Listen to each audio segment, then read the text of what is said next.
Baba, katika jina la Yesu, wewe ni Mungu uliyekuwepo, ambaye uko na utakuwa milele. Tunashuka chini ili wewe uinuliwe. Asante kwa sababu ya Joy Fellowship Ministry chini ya Askofu Lewa. Nasema asante kwa umbali umewatoa. Wewe ni Ebeneza. Na hata leo hii tunapozungumza neno lako na kutiana moyo, tunaomba uwepo wa Roho Mtakatifu. Tunaomba Bwana ukachukue ushukani. Tawala mali hapa Bwana. Tenda mema Jehova. Katika jina la Yesu. Neno lako ikuwe na umaana kwa kila sikio na kila moyo ipate nafasi ya neno lako. Karibu Yesu. Karibu Roho Mtakatifu. Karibu Mungu Baba. Fanya kazi mali hapa. Okoa watoto wetu. Fungua watoto wetu. Kuwa msaada katikati yetu Bwana. Bariki ibada hii. Naposhiriki neno lako utanitumia jinsi upendavyo. Kwa Kristo Yesu naomba, sema amen. Jana tulimalizana tukiambiana ya kwamba watoto wanaweza kuwa wasione faida yako sasa hivi, kama wewe ni mzazi mdogo kama mimi, lakini kuna siku watasema miaka 45, miaka 50, watasema we had a parent. Tulikuwa na wazazi wa nguvu. Na tukasema hata wasipotaja saa hii, utakapoondoka dunia hii, wataambia watu ya kwamba ingawa walikuwa wakali, lakini walitusaidia. Kwa hivyo we said kuparent ni kwamba safari kisha anza, sio short term project, but it is a long term project. When you have started, utalea wako, ukimaliza utalea wachukuu. Na hata usipoletewa, kuna wale watakuwa wanakupigia simu uwasaidie kulea pamoja. Na mtu alisema kwamba saa ile uko busy kutafuta pesa, kuna mtu wako busy mahali, your relatives wako busy kutafuta watoto watakao tumia hiyo pesa unatafuta. Kwa hivyo hii mambo ni ngumu saa zingine, lakini tunachitia moyo kama wazazi. Kwa hivyo wala Mungu kwa jana, karibu kwa kipindi cha Lala Salama, kwa sababu ninamalizia mambo ya parenting na baadaye nitaingia sasa mambo ya ndoa. Na mambo ya ndoa ni hatari sana Bishop kidogo kwa vijana, kwa sababu huwa hatufichi chochote. Unajua wanandoa peke yao ni watu ambaye waliamua tu kuriski kuishi na mtu stranger mwenye hawaitani kitu, na hujai fikiria usiku na akikunyonga. Unajua uwe ni riski teka.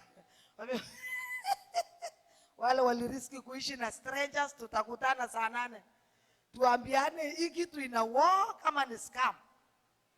Umeika hivi mpaka ukaona ndoa ni scam. Acha tuache ndoa kidogo. Sasa kitabu cha Kutoka chapter 10. Chapter 10 and verse 7. Kutoka chapter 10 and verse 7. I wish I had time to speak about certain survival tactics in the church of God. And I will only speak about one tactics. I'm saying certain survival tactics in the church. And I will only speak one, ambayo inatuhusu na watoto wetu. Jana tulisungumzia how to parent girl child and boy child. Wala mukupata hiyo kipindi, mutatafuta video mupate kuipata. Survival tactics of the devil in the church. Unapata kwa kitabu cha Kutoka chapter 8. Wacha niwape tu number 1 and 2. Chapter 8 and verse 25. Satan adui ajaribu tena kuishi katikati yetu, kwa sababu tumemshinda kwa damu ya mwana kondoo. Lakini anajaribu kusurvive katikati ya kanisa.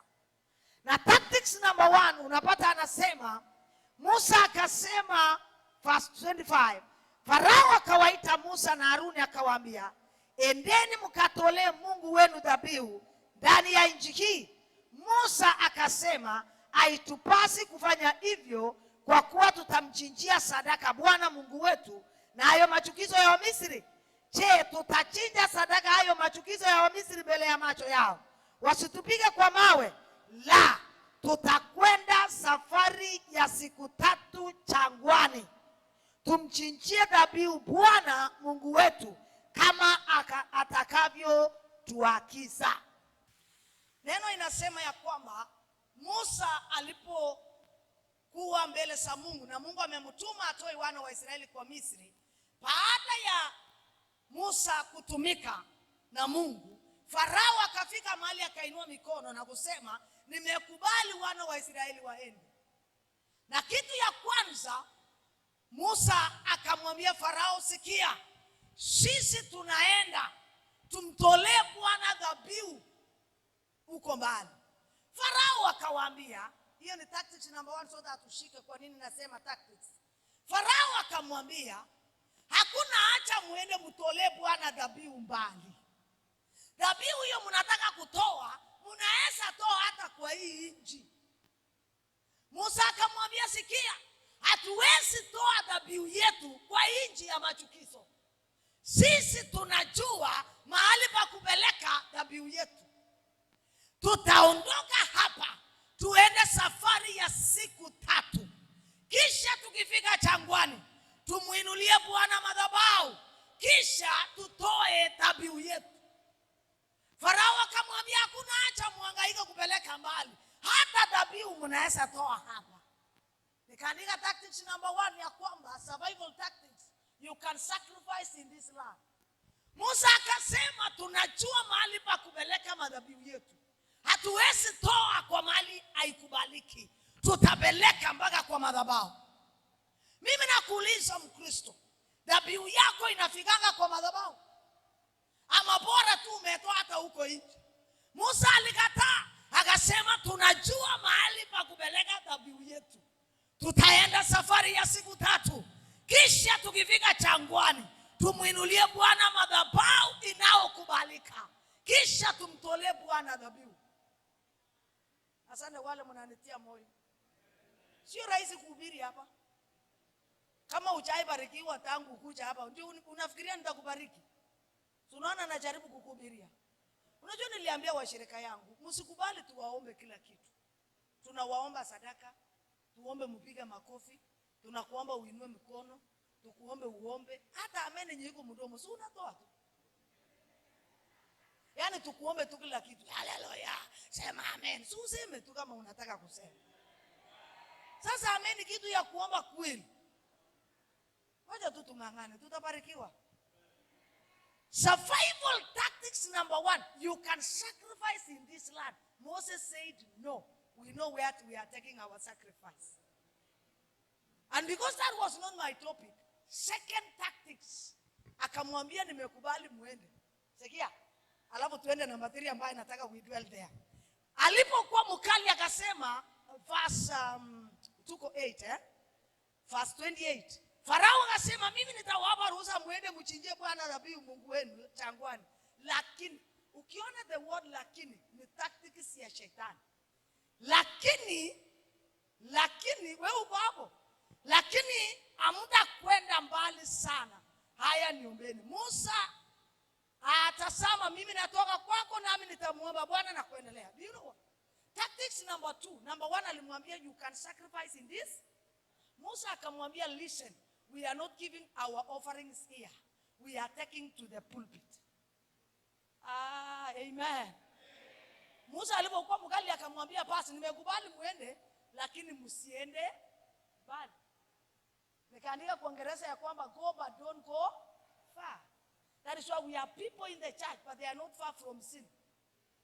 Tactics of the devil. Go but don't go. Watu wako kanisa but they are not deep in the word. Because aliambiwa muende lakini bishano. Petro akaambiwa nini? Weka nyavu lakini weka kilindini. Why? Because the deep you go, the blessings you get. Na shetani aruhusu wa Kristo waingie mambo ya roho. Anataka tu ukuje lakini usiende.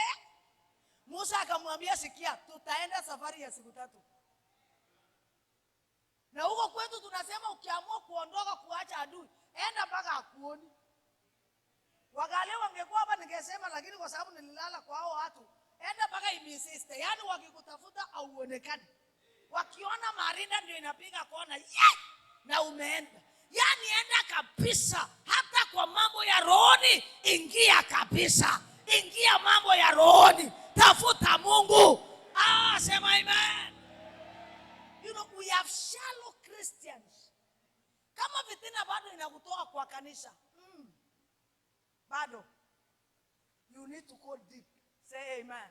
And so survival tactics number 2 ni kwamba enda lakini usiende bali. Tactics number 3 ndio nataka sasa tuikusie, ambaye walikuhusia watoto. Tunapata kwa chapter 10 and verse 9. Musa na Haruni wakaletwa tena kwa Farao, naye akamwambia, nendeni mkamtumikie Bwana. Akaambia, nimekubali muende mbali. Baada ya Musa kukua mkali, hiyo tactics number 2 akaovercome. Akaambia, nimekubali muende mbali, muende kabisa. Lakini ndio hiyo lakini nyingine. Lakini ni kina nani watakao kwenda na nyinyi? Musa akamjibu, tutakwenda na vijana wetu na wazee wetu na wana wetu na binti zetu. Tutakwenda na kondoo zetu na ng'ombe zetu, kwa kuwa inatupasa kumfanyia Bwana sikukuu. Haleluya. 10. Lakini akamwambia, hiyo ni sauti sasa ya adui, anataka kusafai. Bwana nawe pamoja nanyi. Hiyo ilikuwa uongo ya Farao. Kama nitakavyowapa ruhusa, kwendeni zenu pamoja na watoto wenu. Angalieni, kwa kuwa pana uovu mbele yenu, sivyo? Endeni nyinyi mlio watu wazima peke yake. Tactics number 3. Go, but leave for me your children. That is the voice. That is a tactics. The devil wants to survive in the midst of the church. Wacha nikuja hapa tuongee pole pole. Do you know, Shetani amejua mahali anatushika. Wakati ameshika watoto, hata kama uko strong, unasikianga nguvu inakwisha. Sasa tactics number 3, akasema, nimekubali muende mbali kwa mambo ya roho, lakini mtaenda na akina nani? Musa akamwambia, obvious, tunaenda na watoto wetu. Tutaenda na vijana, wanaume kwa wasichana. Hata wake zetu hatuwawaji. Hata waume zetu hatuwawaji. Farao akasema, na iwe hivyo vile mnavyowapa ruhusa. Lakini angalieni, nilipolala usiku, nikaona mbele yenu mahali mnaenda kuna uovu. Nani alifaa kuona kati ya Musa na Farao? Asituongee wa Kristo. Nani alifaa kusikia sauti? Si ni Musa. Lakini Farao anasema, nilipolala usiku nikaona mbele yenu kuna kitu mbaya. Sasa fanyeni hivi, mniwachie watoto wenu, wacha wazee peke yao waende. In fact kwa Kiingereza ingine nasema men, only men. In Kalenjin, wapi ule mzee mkale? Ulikuja na Biblia ya Kalenjin? Uko nayo? Ya Kalenjin kwako, enda soma. Anasema mure nikicheke, keti. Anasema wazee ambao ni wanaume peke yake. Farao alijua tactics number 3, ya kwamba wazee wanaume wakienda peke yao safari ya Kanani, stress itawaua kwa jangwa. Watakufa kwa njaa na wataongezeka. Akasema, mtuachie watoto tuwachungie. Siku gani adui akakuchungia watoto? That is why kwa kanisa tunachunga wazee sana, wachungaji. Tusipoteza hata moja, lakini usikiange mbaya ukipoteza vijana. It is a tactics of the devil. That is why kuna mzee akikosa kanisa wiki 3, haki Mungu mtamaliza ibada mfunge safari. Na wamama wa kanisa waende mwambie, kama kulikuwa na jambo tulikukosea, tunaomba msamaha kwa niaba ya kanisa. Lakini wacha kijana akose kanisa, mumaifuatilia. Hello. Na mimi nawauliza vizuri, unapoketi hapo, wapi watoto yako? Where are your children? Hata wengine wanasema kuliko mtoto aenda anisumbue kule kanisani, wacha nimwache watch TV. TV anakuchungia watoto. Adui anakuchungia watoto na unakuja kuabudu. Hadhari sio hata siku ya harusi unaona wazee wenye hata wako haifunga harusi. Wengine waliiba bibi, wengine hata hajailiba bibi. Anawekwa mbele, aangalie bibi harusi akiletwa, maua ikitembea.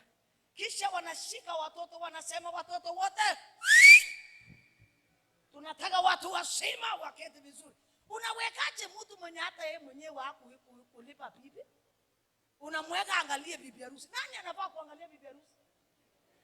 Si tuongee wazazi. Si ni watoto.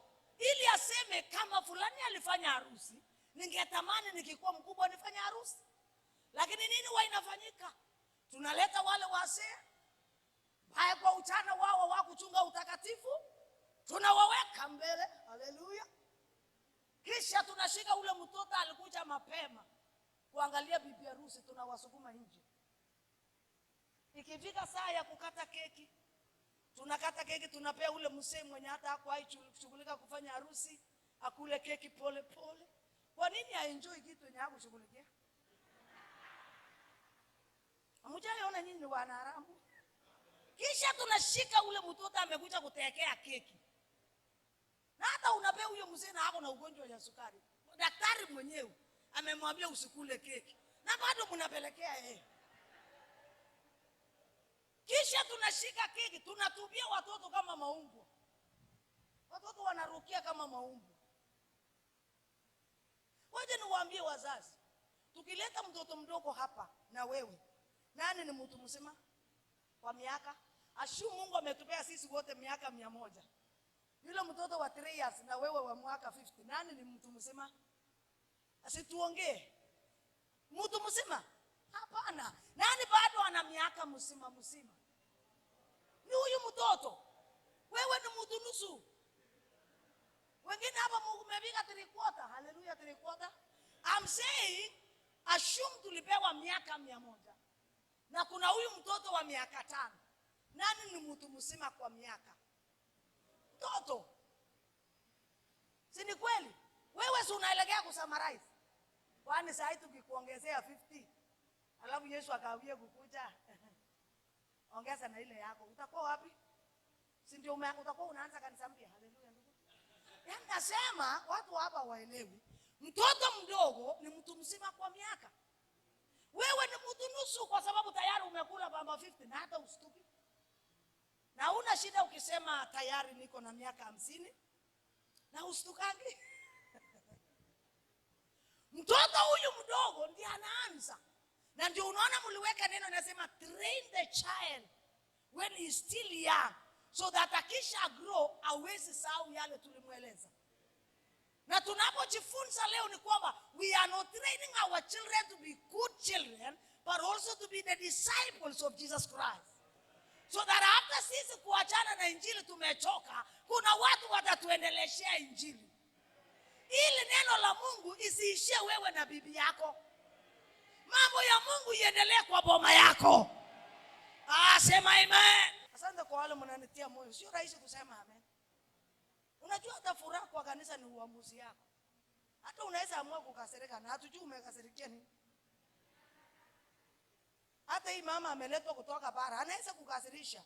Useme bishop aliangalia kabisa, angeleta hata bishop mwingine. Yaani unaweza amua tu kukasirika. Na hata pia unaweza amua kufurahi kwa hii ibada. Hata kama watoto wote hawako kanisa, unasema ninafurahi kwa sababu ninajua leo ninaenda kuwafungua. Mahali adui amewafunga, tunawafungua hawa, tunawarejesha. We speak restoration, we speak coming back. Sema amen. Shetani angependa tuchunge wazee peke yao. Na unajua askofu, hii wazee ambao wameenda miaka na hawa mama, sio rahisi wabadilike. Wengi wao waliweka break. Lakini kusema ukweli, wale wanaweza kuja kubadilisha kanisa sio hawa, ni watoto.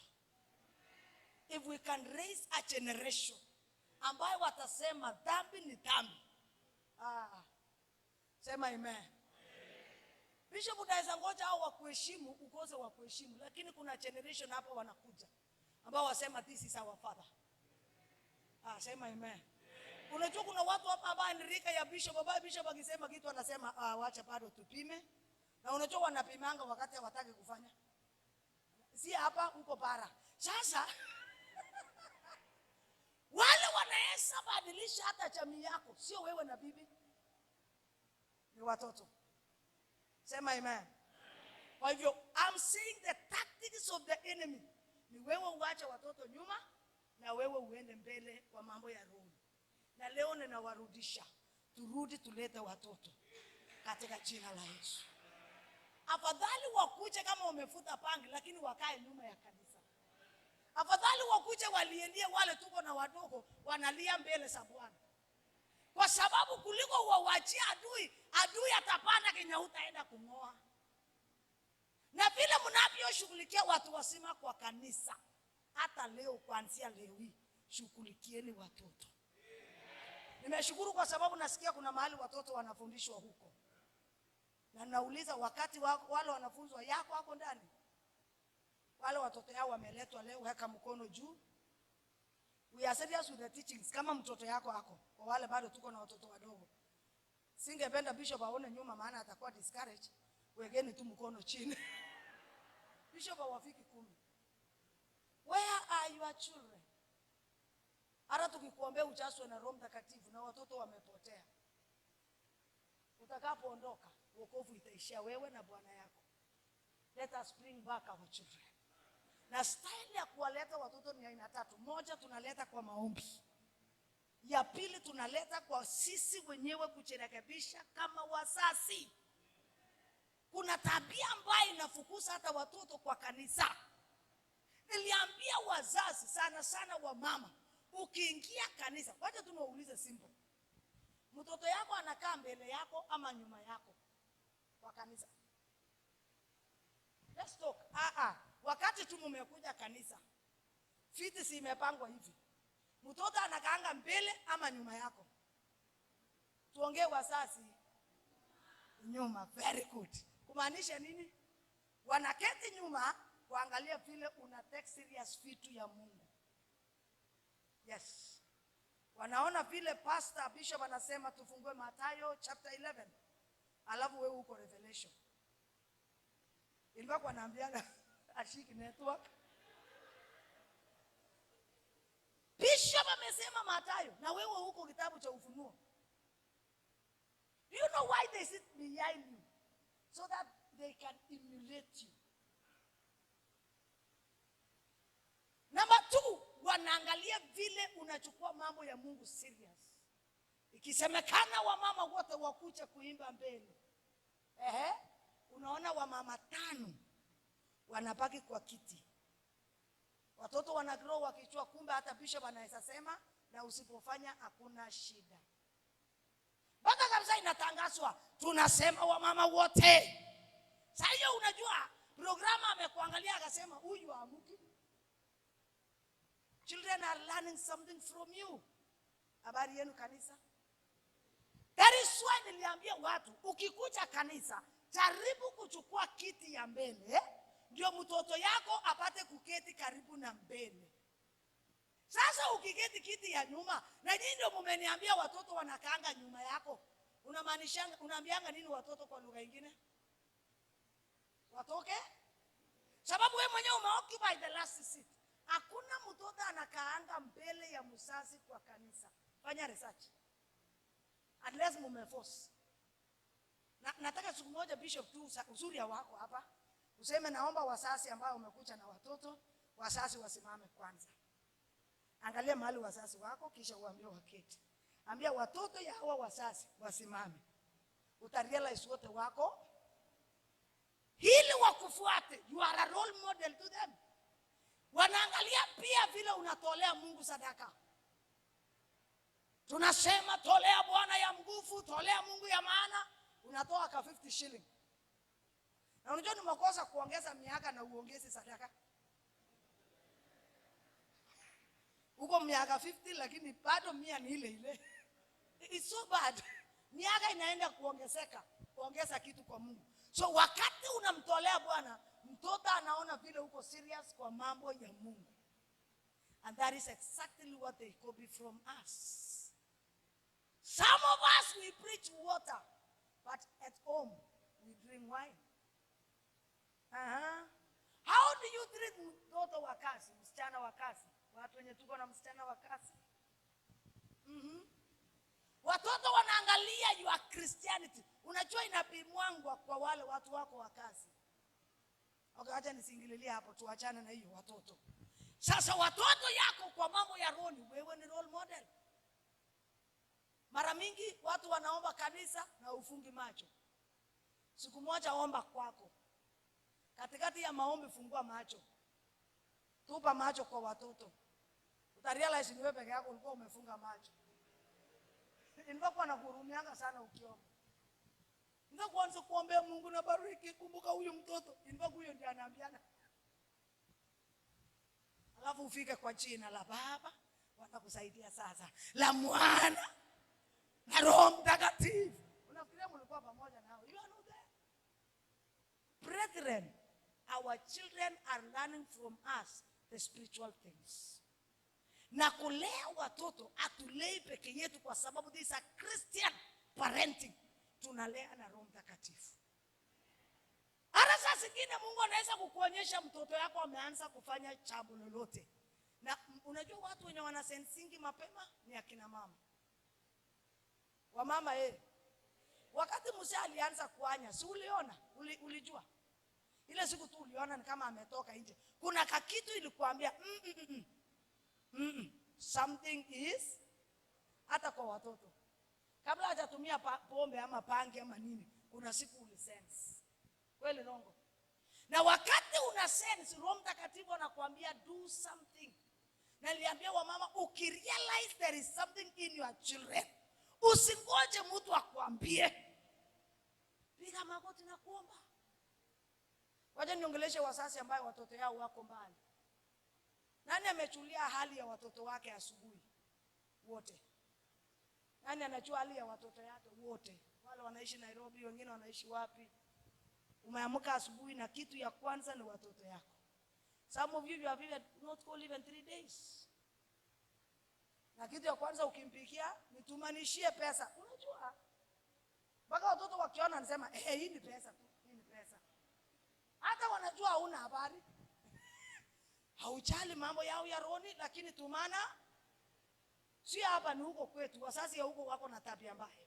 Nasikia ya huko mumeokoka. Kuna wazazi kazi yao wakipikia mtoto simu ni kumueleza shida yake. Si mbaya. Lakini saa zingine sikia pia shida ya mtoto. Mjifunze kuchulia mtoto wenu hali.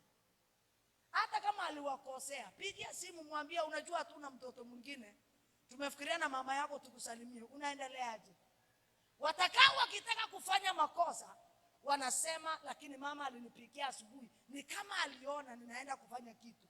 Na hukuona. How concerned are you with your children? Wachana na kanisa. Do you know the first church is not where you are preaching, pastor? The first church is your family. Na shetani amejua mahali atamalizia huduma yako. Ameshika watoto. Saa ile unahubiri unasikia kurelease anointing ya kuongelesha watoto ya watu. Lakini ka shetani anakuambia na yako hako wapi? Yeah. And so the devil wants to shame you in your ministry because of your children. And that is why we are saying in this conference, may God transform our children. Na wakati unawachulia hali, wachulishe hawa kwamba tunawaombea. Hata kama mchaomba, mwambie tumekuombea na mama yako. Tumeambia, anasema mumeomba nini? Tumeambia Mungu akusaidie siku moja ukue kanisani. Ambia tu. You know, when you speak, wanaamini kwamba ulifanya hivyo. Hata kama utasema baadaye uombe ni sawa. Wangapi mumewaambia asubuhi tulikuombea?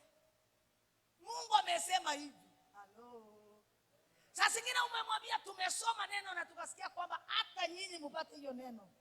Kitabu cha Hata kama atakuita kitabu cha. Simu ikianza kulia anasema basi ndio hii kitabu cha. Wacha wakuite, kuna siku atasema aliwahi tupea neno la Mungu. Tusichenge tu mali ndugu, tuchenge pia rohoni. Nilisema mtu akue balance, wale mnanifuatilia kwa online. Nilisema mwanadamu akue balance anahitaji mambo 3. Aweke masomo kichwani, ama hekima, pesa Yesu moyoni, pesa mfukoni. Balance. Wacha nirudie. Masomo kichwani, Yesu moyoni, pesa mfukoni. Na wengi mmeshughulika na masomo kichwani, muliwacha hapa. Hawezi kuwa balance. Atakuwa na hiyo pesa, malaya watamaliza. Atakuwa na hiyo pesa na utaona kama mzazi. Let us try. Kama bado watu wadogo, lazimisha waende kanisa. Kama wamekuwa wakubwa, jaribu hata moja. Kwa sababu unajua watoto hawatakukataa wote. Kuna yule mmoja anaweza kubaliana na wewe. Si ni kweli wazazi? Kuna yule mmoja ambaye unaona si mbaya.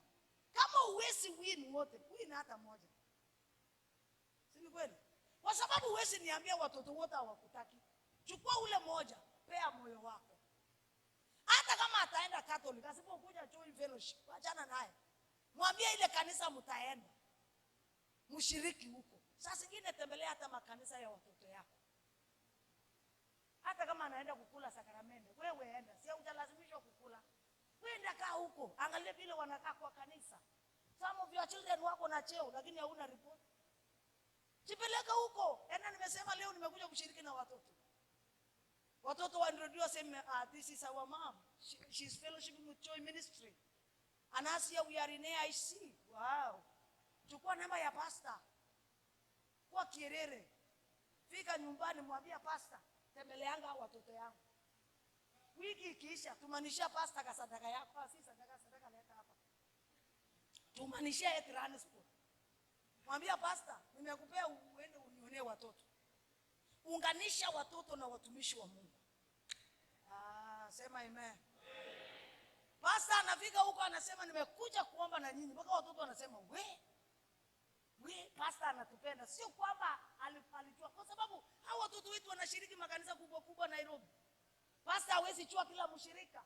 Unganisha wewe fanya urafiki na huyo mchungaji. Mwambie pastor ulipofika wanaendelea namna gani, wanakupea report. Sema amen. So let us try all means to bring our children to the kingdom. In Jesus' name. Kwa sababu ya wakati, I want to touch on the 3 things. Sasa jana tulikuhusia wale watoto wadogo. Siko sawa? Mniruhusu nikuhusie teenagers na kuenda juu kidogo. Mpaka wale wameanza kuoa. Sababu nataka tutoke kwa mambo ya watoto. Neno la kwanza ukishapata watoto, jifunze kwa nyumba yako kitu inaitwa communication. Kuongea. Watoto wetu, listen, you can write that one. Our children in their lives, sometimes they don't need our present, zawadi, they need our presence. Wanahitaji uwepo yetu. Baba amesema nini? Mama anasema nini? Kwa boma yako, learn to engage in communication.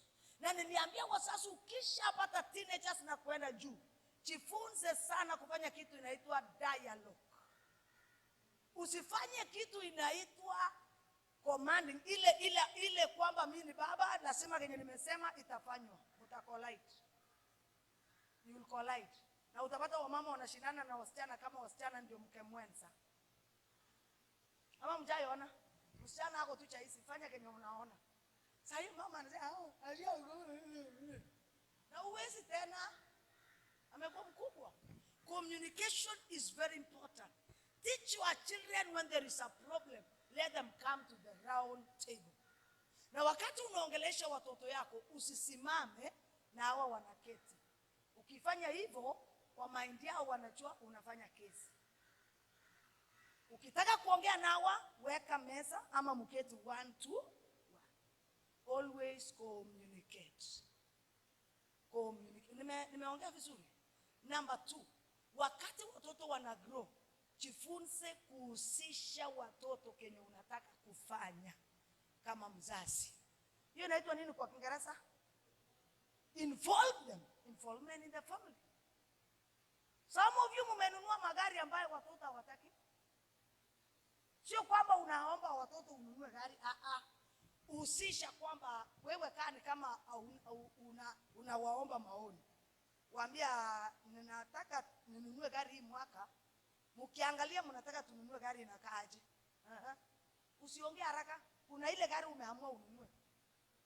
Labda umeamua kununua Nissan ama umeamua kununua gari inaitwa Prado. Bas yule atasema baba nikikuangalia kwa sasa gari pickup inakutosha.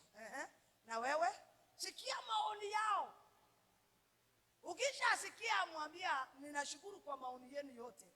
Na kama Mungu anaweza nipea pesa ningenunua magari nyinyi wote mnataka. Pia mimi nina maoni. Wewe sema yako kama maoni. Kwamba ningependa kununua Extreme 4-wheel drive. Alafu wewe fanya yako ikuwe na sababu gani unataka kununua hii gari. Give the reason. Mwambie hii gari na kwanza ni kwamba haitakwama. Ya pili inaenda masafa marefu. Give them something called logics and facts.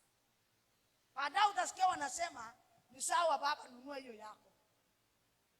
Unajua hiyo gari italetwa wote wakijua tulinunua.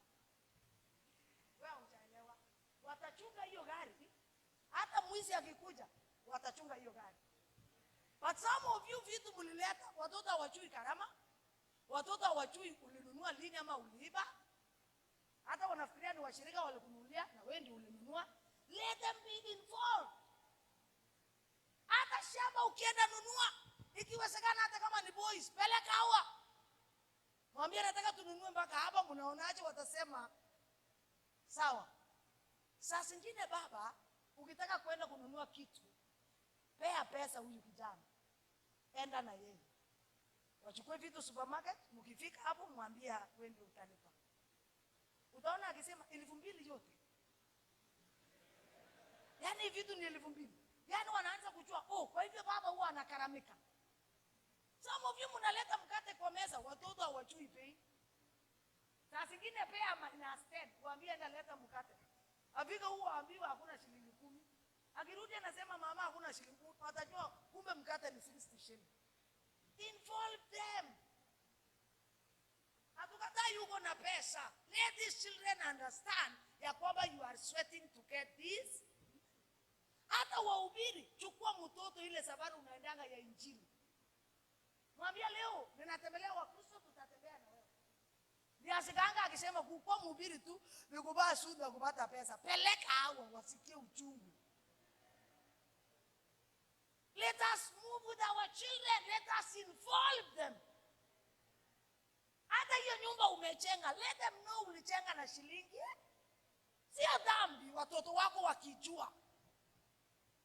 Involve them. Involve them. La sivyo utanunua kitu ya 1,000,000 itaharibiwa na siku moja kwa sababu hujui gharama yake. Iko sawa wazazi? Nimesema ya kwanza, communication in your family. Number 2, I have said involve them. Number 3, in the family, learn to have something called fun. Fun, yani kufurahi, F-U-N. Unajua kuna mafamily watu ni serious. Kama serikali ya Jubilee. Unakumbuka serikali ya Jubilee slogan? Kusema haikufika huko. Ilikuwa ni kusema na kufanya nini? Ukienda hiyo route kwa watoto. My research inasema strict parents, when you become very strict to your children, you raise better liars. Ukikuwa strict kwa watoto, utailea watoto ambaye ni waongo. Unakumbuka baba yako akiwa mkali vile ulikuwa unakiria uongo? Si tuongee wazazi. Unakumbuka vile mzee alikuwa simba? Sasa ulikuwa unapanga leo nitasema nini ile itamstua. Nakumbuka baba yangu niliwahi chechemea kwa sababu nimechelewa, ng'ombe imeenda, tulienda cheza mpaka ikapotea because alikuwa mkali, mimi nikakiria ugonjwa. Sasa nilisahau akipu lipopita nikakimbia. Asema kwenda kuja hapa. So you know, when you become too strict to these children, you can't know their secrets. Sometimes learn to have fun with them. Sijasema cheka kila siku. Wani sina plumu. Cheka na hao watoto. Waona hata sura ya baba. Waona hata kicheko ya mama. Hello. Unajua samani wa mama zetu walikuwa wakiitwa mama we, anasema yo. Kulikuwa na vile wanaitika, they give you a room to explain yourself. Sio kama mnakumbuka hizo enzi. Enye ukiita mama yako kulikuwa na vile anaitika. Sasa sijui kuacha niulize mama askofu. Mama huko akiitwa ule mama wa samani. Akiitwa mama wewe anasema naam. Naam. Very good. Hao karibu niende njia ya kwetu. Naam. Yaani walikuwa wanakupea room ya amerelax. Lakini wasikizi akina Fei muko. Akina Karo muko. Ndio anakuita mam. Nini? Sasa hiyo ni kuitika kweli jamii. Mam nini? Huko kwetu wanaitikanga fani. Mam anasema shindwa. Yaani hata mtoto anashindwa nitaanza wapi kujieleza kama hivyo ndio kuitika. Mnaitika aje akina Karo hapa, akina Fei muko? Aje tusikie. Fei, nimekuita Fei kwa sababu hiyo ndio majina ya sasa. Vijana wa mama wa sasa wadogo wanaitika namna gani? Wa zamani walisema naam. Kwanza itika kama mama yako. Mom. Yes. Samani. Ya zamani. Mama yako alikuwa wacha niite huyu mama. Mom. Naam. Umesikia hiyo? Amerelax hata kama alichapwa na mzee. Mom. Naam. Sasa ya saa hii wewe nataka uitike kama wa mama wa sasa. Mom. Ni nini? Yaani mtoto wanaishi kwa military ground. Everybody is military. Yaani kila mtu ni kama alienda jeshi kwa boma. Mama ako serious, mzee ako serious, you know.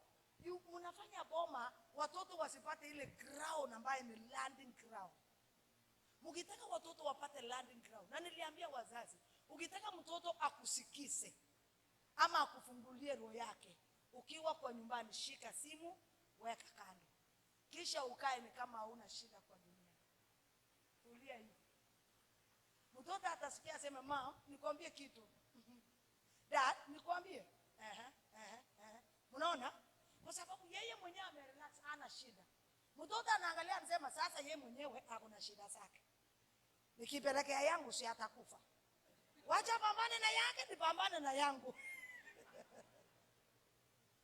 For you to listen and to solve their problem, you have to look okay as a parent for you to solve the problem of the children. Hai. Sasa nimesema kwa watoto yako afan, sasa zingine cheka. Na mimi nauliza wazee, wachungaji wenye wako na wake hapa, wacha niwaulize. Hao wachungaji wako sawa, wacha niulize washirika. Mwisho ucheke na mama watoto ni lini peke yenu? Ile mlicheka mpaka mama akachukua angejiosema akiamu. Akiwewe unaweza. Akitosha. Akiwewe. Ni lini? Wacha tu unajua saa zingine tukiwaambia shetani amenyang'anya sisi mpaka hata kicheko mnakataa. Mwisho ucheke na baba watoto ni lini peke yenu tu. Wachana na wakati watoto wako. Watoto wanatufosingi kuongea. Unajua siku hizi ukiangalia kwa gari alafu uone mzee ana drive na mama mwenye yako hapa kando anacheka mpaka anagonga mzee. Ukichunguza vizuri sio bibi yake. Ama uone mtu wa boda boda anabeba alafu mwenye amebeba nyuma anacheka mpaka anagonga helmet. Wewe. Situendelee. Sio bibi yake. Manyumba imechawa na usuni na hasira, sura ya kasi, kukunja sura, kutoa sheria kuliko ya Musa.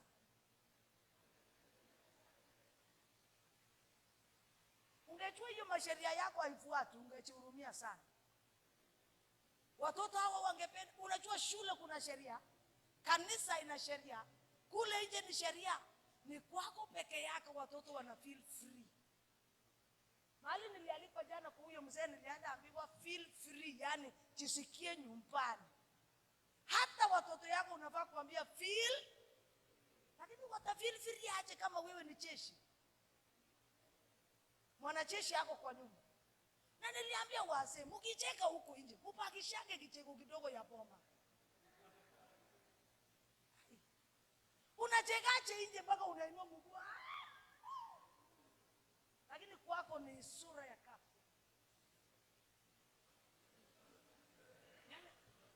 Mpaka watoto wakikuona wanajipanga, wanasema wewe chonjo chonjo chonjo.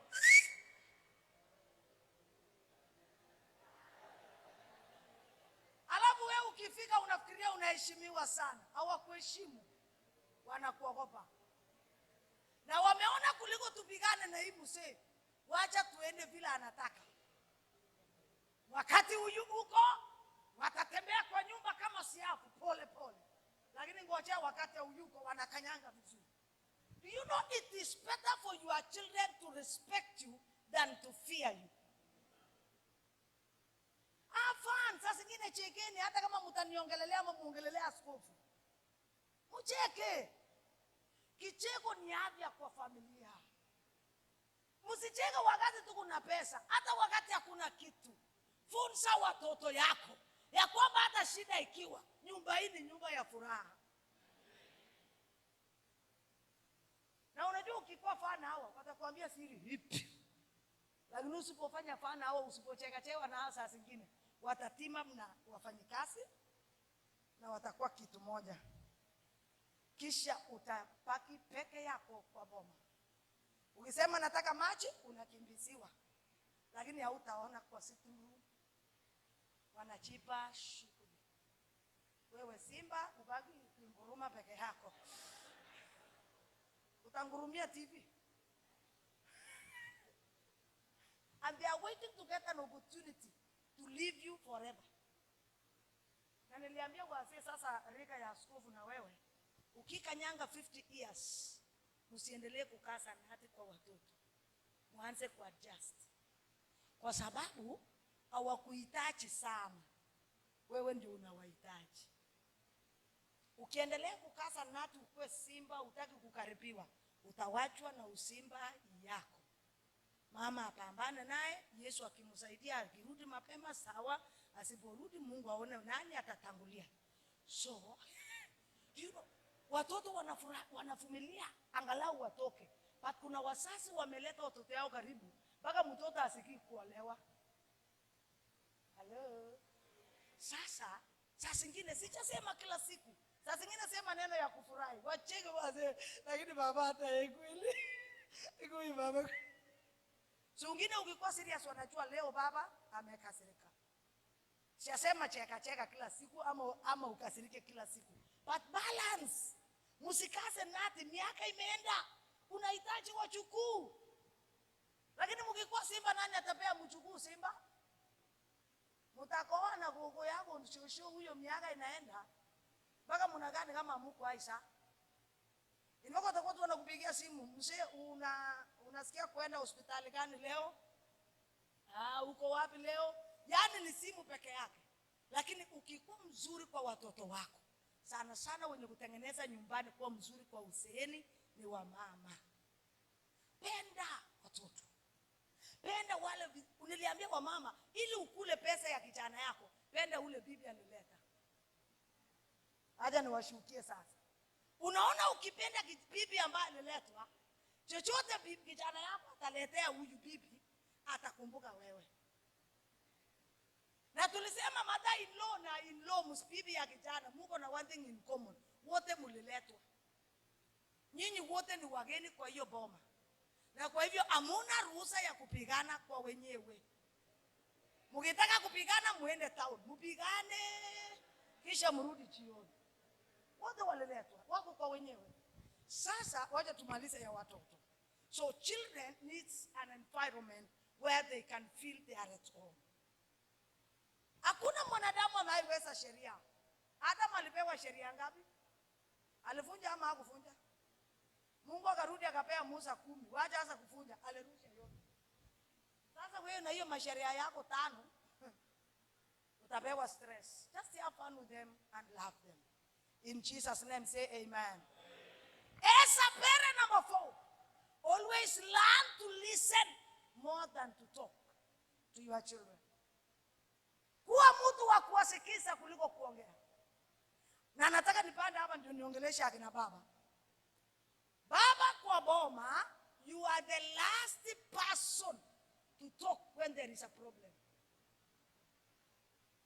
Wacha watoto waongee, mama aongee, lakini baba kuwa wa mwisho kuongea. Be the last person to give your advice. Fathers, remain referral to your children. Sio mzuri, unajua hii generation bishop yetu, mama anapigana na watoto na mzee pia yako ndani ya hiyo kesi. Sasa hata unashindwa nani atasaidia nani? Watoto wamepigana jikoni, badala ya mama angeenda kuona, baba ndio hako huko akishika mwiko. Sasa hii kesi nani atafanya? Sitabidi umesaidiwa na wanaume wengine. Kwa hivyo wakati kuna maneno, father be the last person to give your advice.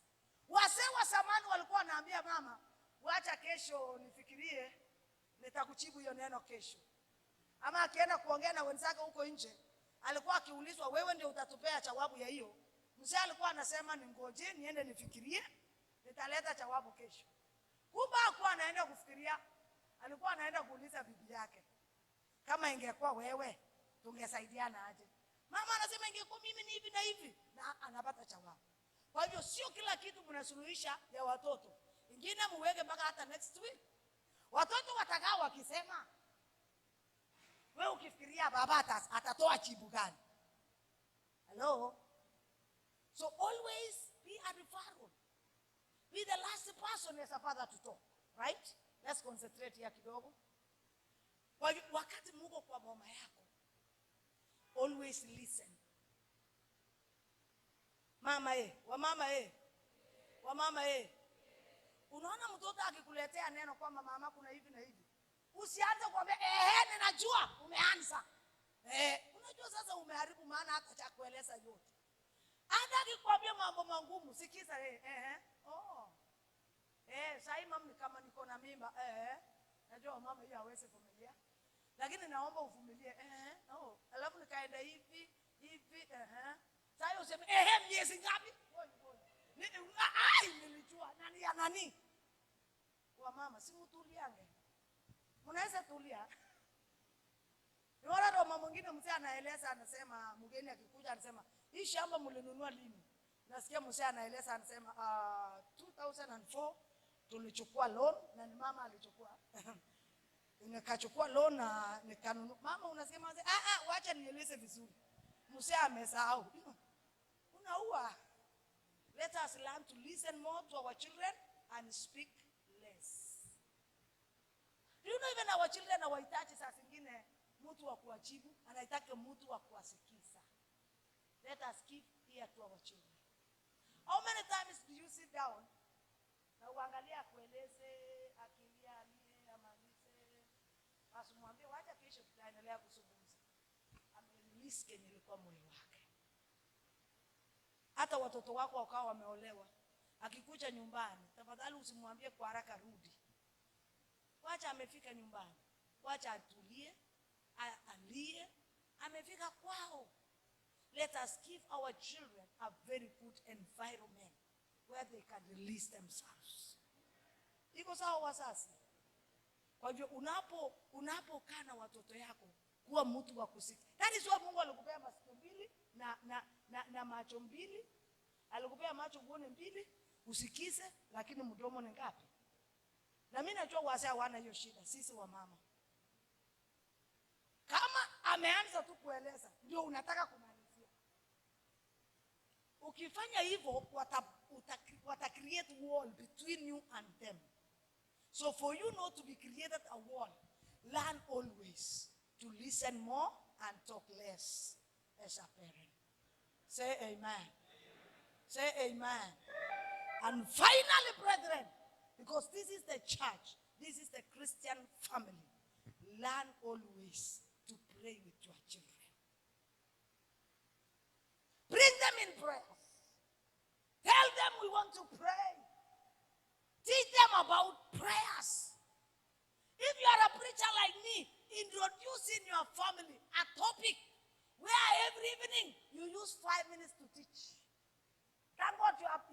members can pray.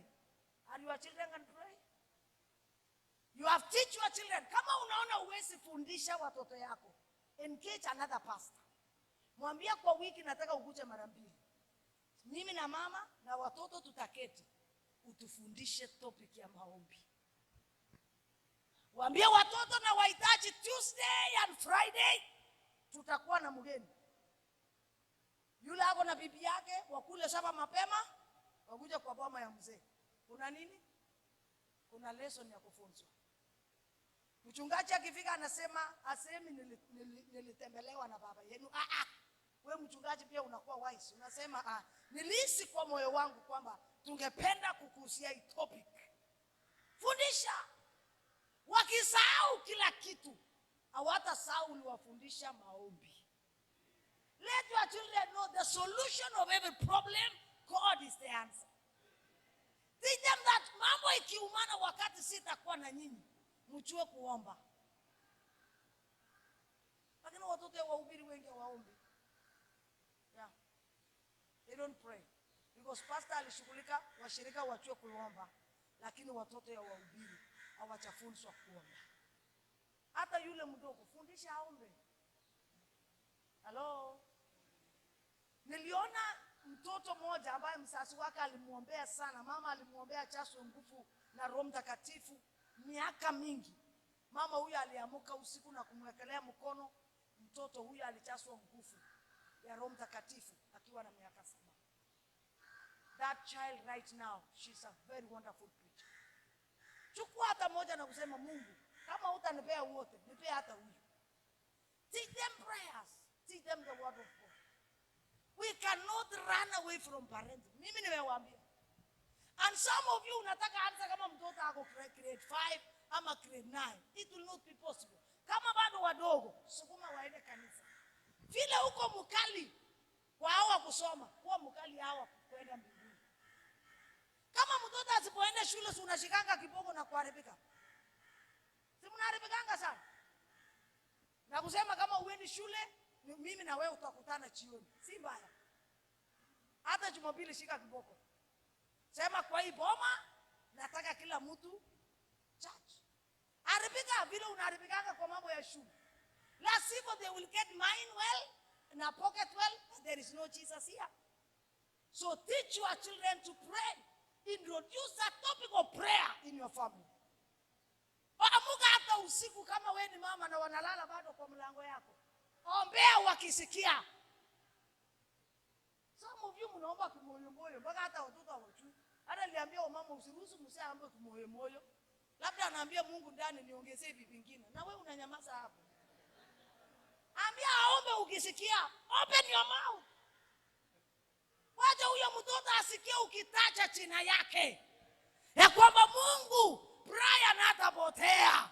Brian pombe haitamuua. Oh, Mungu ninakataa. Hawezi enda huko. You know atasikia hiyo maombi na hata akiwa huko anasema you know my mama ananiombea. Na aliombea mimi sitapotea. Oh, praise the Lord. Let us bring our children together today and we pray that watoto uliowazaa wasipotee hata moja. Na nataka niwapee siri wa mama. Biblia inasema kwamba na Mungu alipobariki Adam and Eve na akaambia mwende ulimwengu mkasae na mchae. Kisha baadaye Mungu alitubariki kado. Na akatuambia na uzao wa tumbo lenu limebarikiwa. Wamama una uwezo ya kushika hii tumbo na kusema wote waliolala hapa hakuna hata moja atapotea. Wote waliolala hapa ninawaita kwa majina. Kama Mungu aliwabariki, hakuna atakaye walaani. Kama Mungu aliwabariki, hakuna mtu atawarudisha nyuma. Mungu alitubariki wa mama akasema na uzao wa tumbo lenu umebarikiwa. Ni wapi ulisikia alibariki mbegu? Okay, wacha siasa. Lakini unajua mama anaweza shika tumbo na aseme Mungu bariki uzao hapa. Waliolala hapa. Lakini upate baba kwa prayer room anasema Mungu bariki mbegu waliotoka hapa. Mnataka nishika hapo. Najua nini ni hatari. So, ninasema you can touch us. Si lazima uelewe kila kitu, nimewacha hiyo sarakasi. So, unaweza shika tumbo kisha useme Mungu waliolala hapa wamebarikiwa. We want to claim those children today. Because God blessed them. Nobody will curse them. Kama Mungu aliwabariki, hakuna atakaye walaani. Semeni amen. Na unajua shetani anajaribu kuileta photocopy, kuharibu the original. We refuse the photocopy of the devil. And we pray for our children right now. In Jesus' name. Nataka tutache hao watoto leo kwa majina.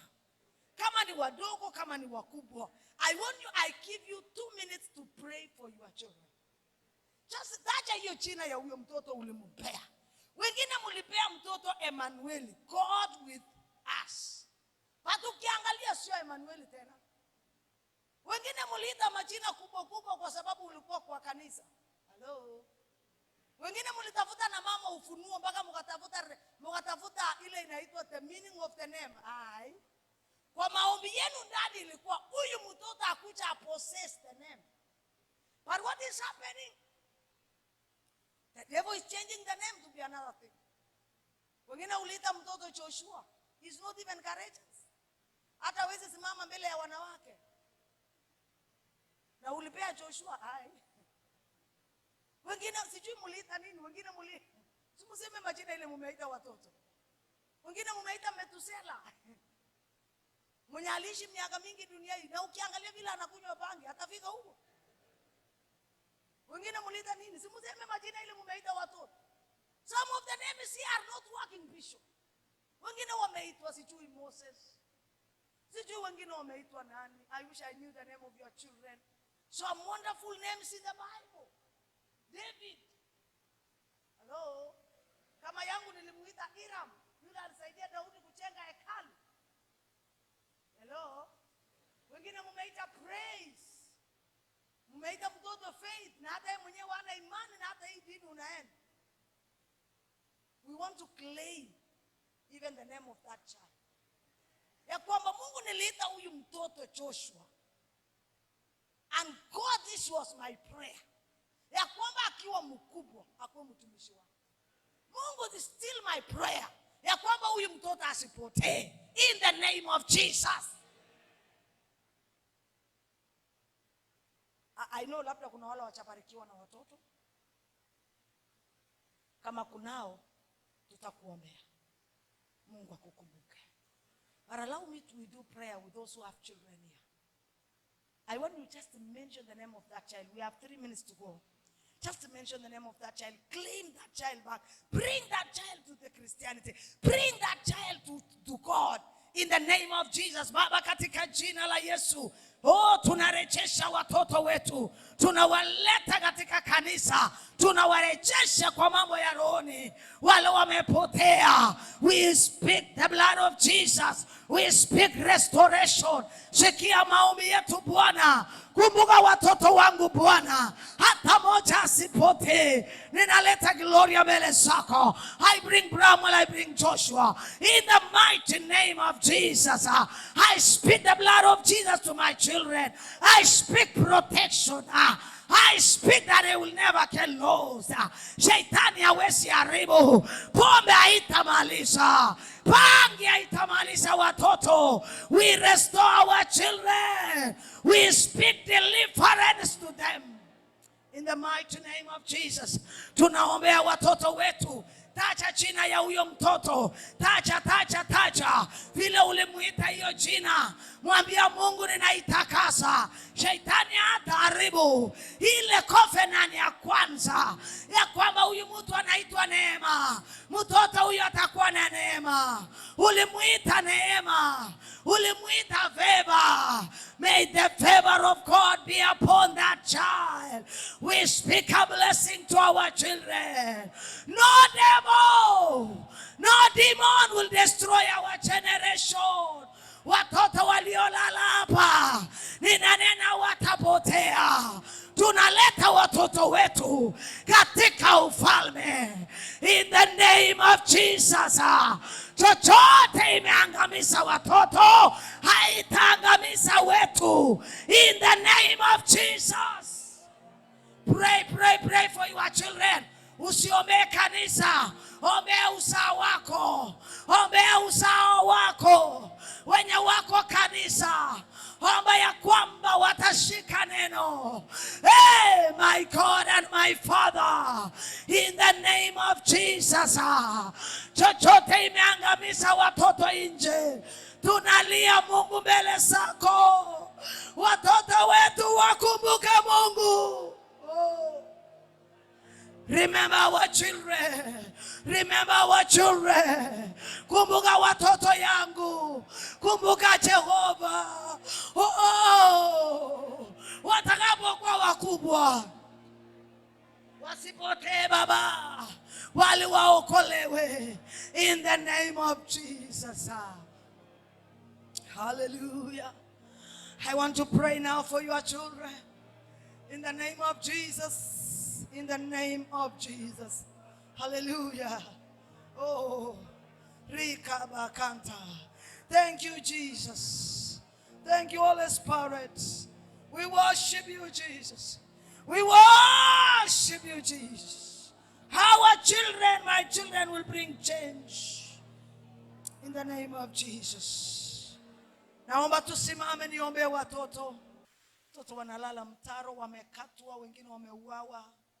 It is our prayer that the children, as Joshua said, I and my family, we will serve the Lord.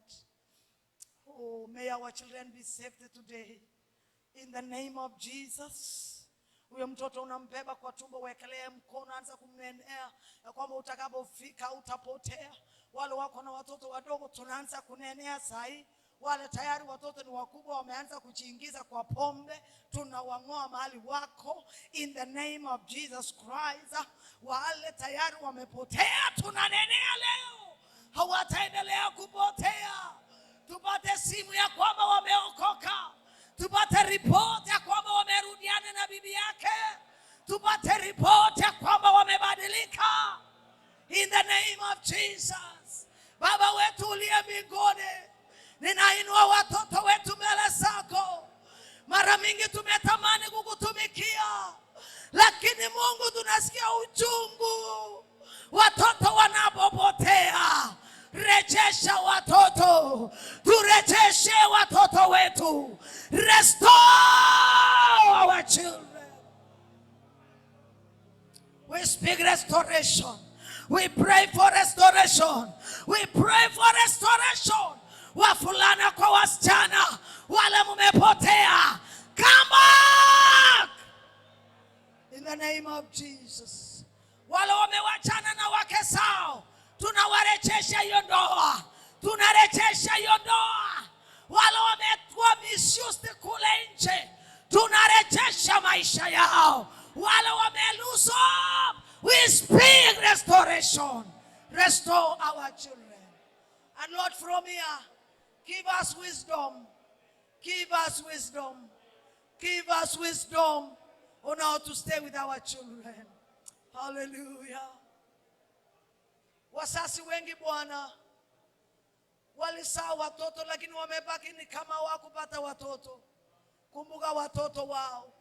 Rejesha watoto wao. Ni furaha yetu kama wasasi kuona watoto wakiendelea. Wale wako shule wasaidie Bwana.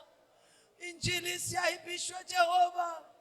Wasitucheke Bwana kwamba ngao wanahubiri lakini watoto wao wamepotea. Tukumbuke kwa kiti chako cha enzi Bwana. Kumbuka uzao yetu. Hallelujah. Asante Baba. Na uwarejeshe Baba. Tenda mema Mungu. Kumbuka watoto wetu. Katika jina la Yesu tusikie ushuhuda mwaka ujao. Wengine wanaenda ng'ambo kusoma, wengine wapate kazi njia mbali. Watoto wetu wabarikiwe. Tunanena baraka kwa wadogo na wakubwa. They are blessed. In the name of Jesus I pray. Somebody celebrate Jesus. Amen. Amen. Amen. Amen. Asanteni sana.